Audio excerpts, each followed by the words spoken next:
Morning students. आज BSc first year के अंतर्गत सेकंड पेपर, जिसका कि नाम काइनेटिक थ्योरी एंड थर्मोडायनेमिक्स है। इसमें थर्मोडायनेमिक्स के अंतर्गत आज की हेडिंग है, उसका नाम है change in entropy in reversible process. क्या करना है? एंट्रोपी के मान में जो परिवर्तन हो रहा है उसके बारे में बताएंगे कि रिवर्सिबल प्रोसेस में एंट्रोपी के मान में क्या परिवर्तन होता है और वो परिवर्तन किस कारण होता है। इसी में बात करते हैं। जो हमारी हेडिंग है यानी उत्क्रमणीय चक्र में एंट्रोपी परिवर्तन। जो पहले ही बताया था, उत्क्रमणीय चक्र होता क्या है? एक ऐसा चक्र जिसका कि विपरीत क्रम संभव हो, और इरिवर्सिबल हो तो इसके विपरीत क्रम संभव ना हो। देखिए, इसको हमने एक पीवी डायग्राम के द्वारा भी बताया है। यहाँ पे पी है, यहाँ पे बी, यानी प्रेशर और वॉल्यूम के बीच क्या किया, ग्राफ खींचा गया है। और ये जो ग्राफ खींचा गया है, इसमें जो हमारा साइकिल बना हुआ है, ये 4 प्रक्रम से होकर गुजरता है। ये जो पहला प्रक्रम है जिसमें से ए से बी तक जा रहे हैं, इस प्रक्रम में देखिए जो भी परिवर्तन हो रहा है वो हमारा है आइसोथर्मल एक्सपेंशन, क्योंकि प्रसार हो रहा है। दूसरा हमारा जो है जिसमें बी से सी के बीच जा रहा है, ये हमारा कहलाएगा एडियाबैटिक, फिर ये कहलाएगा आइसोथर्मल और फिर एडियाबैटिक।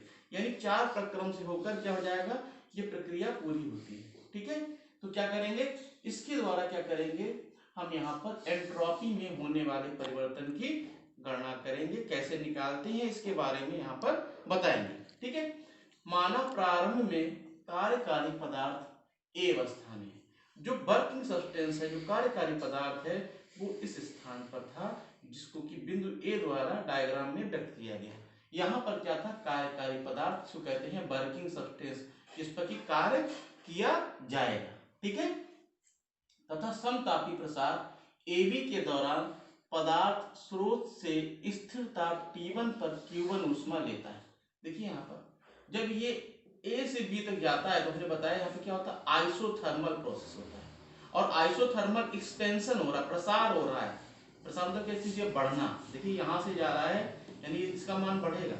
अगर ये हमारा एक्स अक्ष है, ये वाई अक्ष है, तो क्या हो रहा है, ये एक्स अक्ष में बढ़ रहा है और कहाँ पे जा रहा है, ए से बी तक जा रहा है, और मूल बिंदु से क्या दूर की ओर जा रहा है। ठीक है, इसके अलावा देखिए, क्योंकि आइसोथर्मल प्रोसेस में मैंने पहले ही बताया था कि एक ऐसा प्रोसेस जिसमें कि किसी प्रकार का कोई भी परिवर्तन हो लेकिन टेम्परेचर नियत रहता है। तो यहाँ पर टेम्परेचर क्या है, यहाँ पर टेम्परेचर हमारा है T1 है। स्थिर ताप T1 पर क्या है, यह Q1 ऊष्मा को लेता है, और ये हमारा A से B तक पहुंच रहा है जब ये हमारा आइसोथर्मल एक्सपेंशन की अवस्था में। ठीक है, इससे इसकी एंट्रोपी में Q1/T1 की वृद्धि हो जाती है।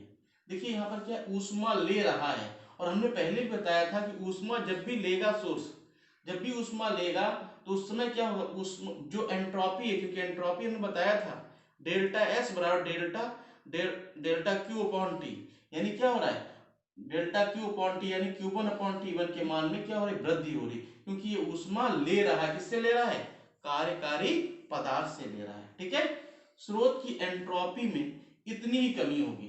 अब देखिए यहाँ पर क्या है, एंट्रोपी बढ़ रही है, किसकी बढ़ रही है, एंट्रोपी बढ़ रही है, तो क्या हो जाएगा, उस अवस्था में क्या हो जाएगा, जितनी एंट्रोपी में वृद्धि होगी उतनी ही सोर्स की एंट्रोपी में कमी आएगी। ठीक है, क्योंकि हमें क्या करना, सिस्टम को बैलेंस करना है। इसके पश्चात देखिए क्या होता है, ए से बी तक पहुंच गए, ये प्रोसेस था आइसोथर्मल का, और जब बी से सी के बीच में जाएंगे तो क्या हो जाएगा, ये प्रक्रम हो जाएगा हमारा एडियाबैटिक का।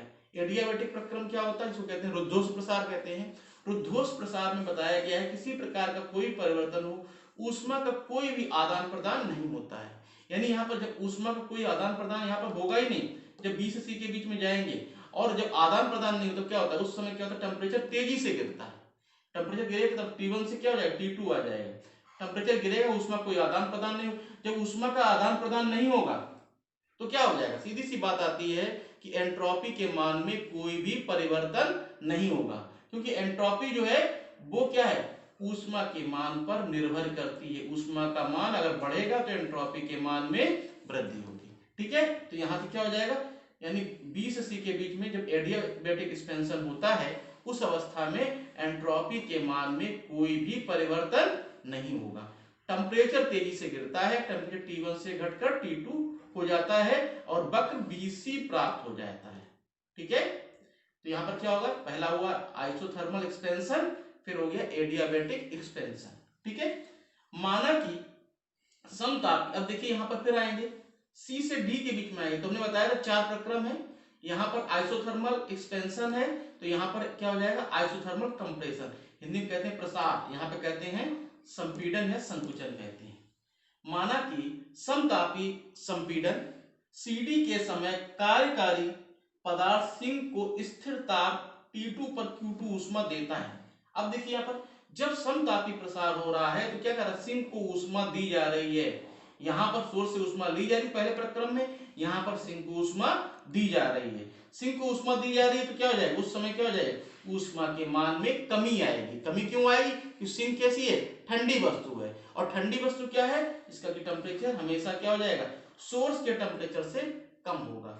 ठीक है, यहाँ पर इससे इसकी एंट्रोपी में Q2/T2 की कमी होती है, क्योंकि ठंडी वस्तु से ऊष्मा दी जाएगी तो क्या हो जाएगा, एंट्रोपी के मान में कमी आएगी, और कमी जब आएगी तो वो हो जाएगी Q2/T2 हो जाएगी। सिंक की एंट्रोपी में इतनी ही वृद्धि होगी।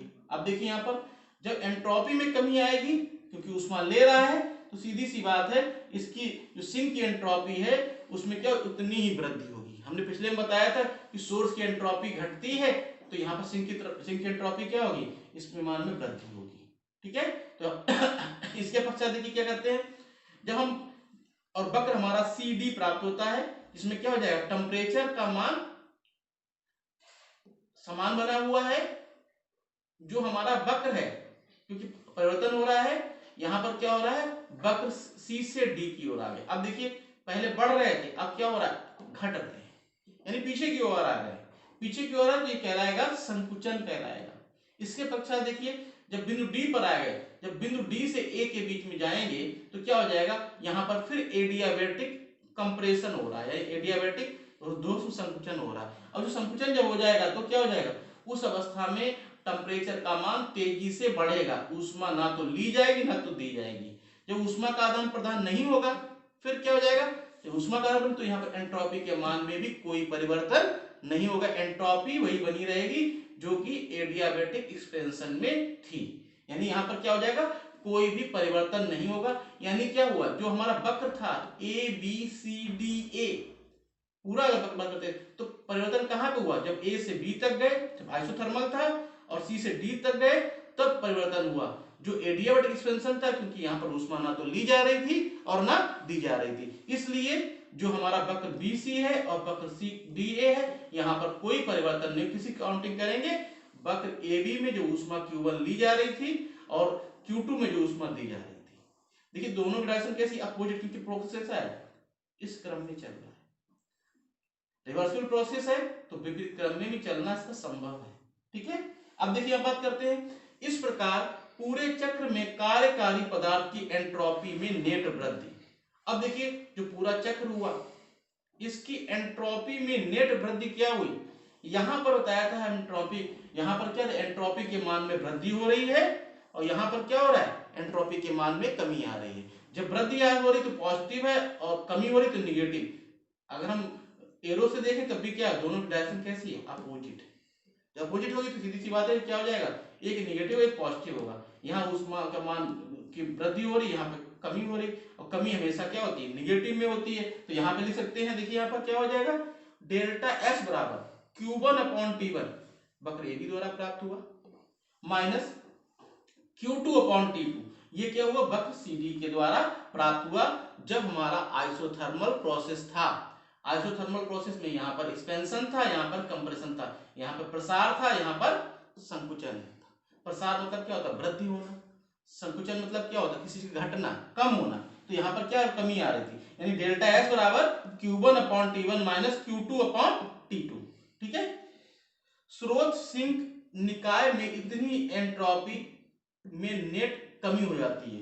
देखिए यहाँ पर क्या होता है, जब ये परिवर्तन होता है, डेल्टा S निकालते हैं, उस समय क्या होता है, सोर्स और सिंक जो है उसकी एंट्रोपी, नेट एंट्रोपी में उतनी कमी आ जाती है। जब हमारा क्या होता है, इस एंट्रोपी में वृद्धि होती है तो जो हमारा सोर्स है और जो हमारा सिंक है उसकी एंट्रोपी में इतनी ही कमी होगी। परमताप की परिभाषा से देखिए, परमताप हमने बताया था क्या होता है कि टेम्परेचर जो होता है, एब्सोल्यूट टेम्परेचर जो होता है वो उसके विशेष गुणधर्मों पर निर्भर नहीं करता है, ठीक है। और हमने बताया प्रोसेस जब आइडियल होता था Q1/T1 बराबर Q2/T2, ये हमने बताया जब प्रोसेस हमारा कैसा होगा, आइडियल प्रोसेस होगा, उस समय क्या होता था Q2/T2 बराबर Q1/T1 कह सकते हैं। अब यहाँ पर देखिए जब दोनों ही आपस में बराबर हो गए, जब दोनों आपस में बराबर हो गए तो क्या हो जाएगा, इनका जो परिवर्तन है वो 0 हो जाएगा। यानी हम यहाँ पे Q1/T1 है, हम यहाँ पर भी Q1/T1 लिख सकते हैं, क्योंकि दोनों कैसे हैं, आइडियल प्रोसेस या एब्सोल्यूट टेम्परेचर की डेफिनेशन की सहायता से दोनों आपस में बराबर होंगे और इनका जो अंतर है वो क्या हो जाएगा, 0 के बराबर हो जाएगा। यानी 0 के बराबर हो गया, इसका मतलब मालूम क्या है कि एंट्रोपी जो है वो रिवर्सिबल प्रोसेस में कैसी रहती है, कंट्रोल में रहती है, इसके मान में कोई भी परिवर्तन नहीं होता है। जो भी परिवर्तन होगा वो परिवर्तन कैसा हो जाएगा, शून्य होगा। परिवर्तन जब शून्य हो रहा है तो एंट्रोपी के मान में ना तो वृद्धि हो रही है और ना तो कमी हो रही है। यानी रिवर्सिबल प्रोसेस में एंट्रोपी मेंटेन बनी रहती है और कोई भी प्रोसेस को रिवर्सिबल होना, नेचुरल प्रोसेस कोई भी होते हैं वो रिवर्सिबल नहीं होते। सारे के सारे प्रोसेस चाहे नेचुरल हो चाहे व्यवहारिक प्रोसेस हो, सारे के सारे कैसे होते हैं, इर्रिवर्सिबल होते हैं, क्योंकि उनका विपरीत क्रम संभव नहीं होता है, ठीक है। इस प्रकार एक पूर्ण उत्क्रमणीय चक्र या कार्नोट चक्र में कार्यकारी पदार्थ की तथा बाह्य परिवेश की भी एंट्रोपी में परिवर्तन शून्य होता है। देखिए जो पूरा चक्र था, इस चक्र में कार्यकारी पदार्थ तथा उसके परिवेश की एंट्रोपी कैसी हो गई, शून्य हो गई। यानी दोनों का मान कैसा हो गया, 0 हो गया। कहने का मतलब ये है कोई भी प्रोसेस अगर किसी भी तरीके से रिवर्सिबल बनाया जाए तो उस रिवर्सिबल प्रोसेस में एंट्रोपी के मान में वृद्धि नहीं होती। वृद्धि कब होगी, जब प्रोसेस हमारा होगा इर्रिवर्सिबल। रिवर्सिबल प्रोसेस में एंट्रोपी का मान जो है वो कंट्रोल में रहता है, शून्य रहता है, यानी कि उसके मान में वृद्धि नहीं होती। और जब वृद्धि नहीं होती है तो डिसऑर्डरनेस या अव्यवस्था नहीं फैलती। जब एंट्रोपी का मान बढ़ेगा, इसका मान ग्रेटर देन 0 हो जाएगा, तो उस समय क्या हो जाएगा, एंट्रोपी के मान में लगातार वृद्धि प्रारंभ हो जाएगी। और वृद्धि कैसी होगी, वो लगातार डिसऑर्डरनेस को बढ़ाती चली जाएगी। कहने का तात्पर्य यह है कि रिवर्सिबल प्रोसेस में एंट्रोपी का मान नियत बना रहता है और एंट्रोपी कंट्रोल में रहती है, डिसऑर्डरनेस नहीं बढ़ता है, ठीक है। आज की वीडियो में सब इतना ही। आगे फिर हम इसी में अगली हेडिंग लेके आएंगे, इसका कि नाम होगा इर्रिवर्सिबल प्रोसेस, और बताएंगे किस प्रकार से एंट्रोपी जो है वो कंट्रोल में नहीं रहती है। आज के लिए बस इतना ही, आगे फिर कंटिन्यू करते हैं। धन्यवाद।